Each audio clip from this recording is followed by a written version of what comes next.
ওগো, আমি আর বেশিক্ষণ বাঁচবো না। কথা দাও, আমি চলে গেলে বাবু বড় না হওয়া পর্যন্ত তুমি দ্বিতীয় বিয়ে করবে না। দ্বিতীয় বিয়ে করলে বাবুর অনেক কষ্ট হবে। কথা দাও, বাবুর খেয়াল রাখবে, বাবুকে কখনো মায়ের অভাব বুঝতে দিবে না। ওগো, কথা দাও। জানি তুই আমাকে ছেলে সন্তান দিতে পারবি না। ছেলের আশায় 3টা মেয়ের জন্ম দিলি, এবার আমার আরেকটা বিয়ে করতে হবে। আমার ছেলে চাই। কি আমার বীর পুরুষ রে, আরেকটা বিয়ে করবে, ছেলে সন্তান নিবে? আরে তোর আশায় থাকলে মেয়ে 3টার মুখও দেখতে পাতাম না।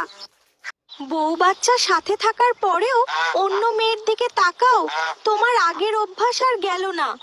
না মানে দেখলাম পিছনে কে আসছে। থাক, আর কথা ঘুরাবে না। আমি তোমার মতো পুরুষদের ভালোভাবেই চিনি। তোমাদের সাথে সুন্দরী বউ থাকার পরও পাশ দিয়ে যদি কোনো পেতনি যায়, তোমরা একবার হলেও তাকাবে। বউ, আমি অফিসে গেলাম, মা মনির খেয়াল রেখো।